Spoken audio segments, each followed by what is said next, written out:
been a while. I can play a little on the harmonica. How's everybody doing this weekend? I hope well. I know I'm trying to be, and I've been feeling alright. Been listening to some vinyl records. And tonight, album number 6, John Lee Hooker, Traveling. It was recorded March 1st of 1960. And it was recorded in a studio in Chicago for VJ record label. The runtime is 30 minutes and 58 seconds long. And besides John Lee Hooker, the musicians in the band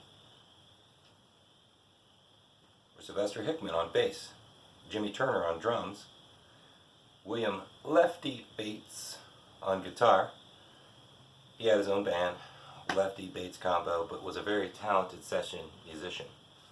He had worked with Buddy Guy up there, Etta James, she's great to see live as well, and then the Flamingos, and several other artists as well. But I love this album, and I love a couple songs, No Shoes, Canal Street Blues, and Whiskey and Women. And I was able to see John Lee Hooker perform with several other acts during a festival. I want to say it was Iowa, Chicago. It was 1981.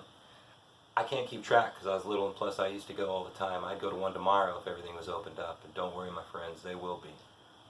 And Robert Johnson up there sold his soul to the devil at the crossroads to be a blues musician and a fine guitarist. That's what the myth is. Then you got Bobby Bland with B.B. King, Muddy Waters, and he was on the band's Last Waltz. John Lee Hooker and Best of B.B. King. And then, of course, Buddy Guy. Got to see him about 4 times, but I saw him in Springfield a few years back, and after what he did to that guitar, he's not going to be welcome back to the Springfield venue that he performed. Don't worry about it. Let's just say the guitar really liked it.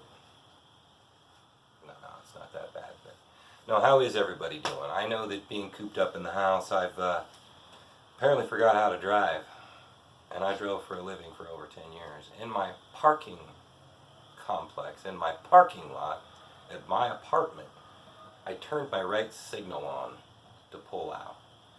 And I'm not making that up. And also, I don't know if a lot of you men or your boyfriends out there have been growing stuff out. I shaved mine recently, but I noticed, just like a bull haircut, you should probably wear a mask.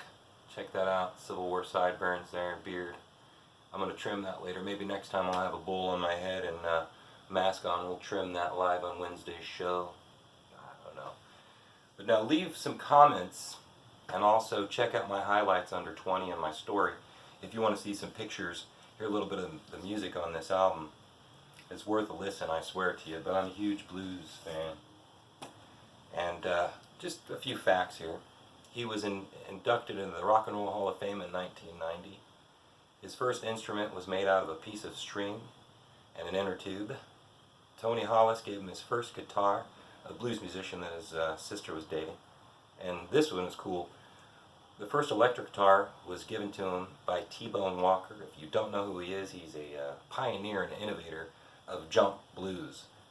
And his dad was a sharecropper and a Baptist minister, and thought the blues was the devil's music. His parents split when he was 5.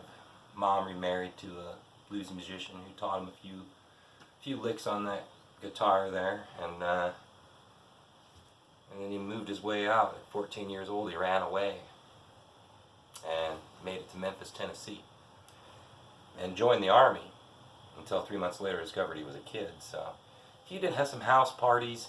He was just a kid, you know, so he couldn't do a lot of the clubs. He got to do Beale Street, and then he also got to do a theater, and I swear I thought I'd remember it. But brain's not working, it's the weekend, folks. So at 14, he's pretty much doing his own thing, and eventually he makes his way to Detroit, Michigan, after he was a dishwasher and various jobs. He took a janitor job at Chrysler factory so he could do music at night, and then a local record shop heard his voice, and that was Elmer Barber, and they made them right in the back of the shop, made several records, sent them to a guy named Bernard Bursman for Sensation Records. His first hit single was Boogie Chillin'. It was recorded in a basement and eventually sold millions of records. He didn't see any money from that. He put it aside, kept recording anyway, because he knew that he was going to make it. At least that's what I would say. It's money's money. I want my money. But side B on Boogie Chillin' was Sally Mae. And the interesting thing is Bernard Bursman was the one to suggest that he switch to the electric guitar. He could play both, and he was great at them. But I'm not a huge fan. But please check it out. Check out my stories, and listen to some music. Stay happy, man. Stay safe. And take care, my friends.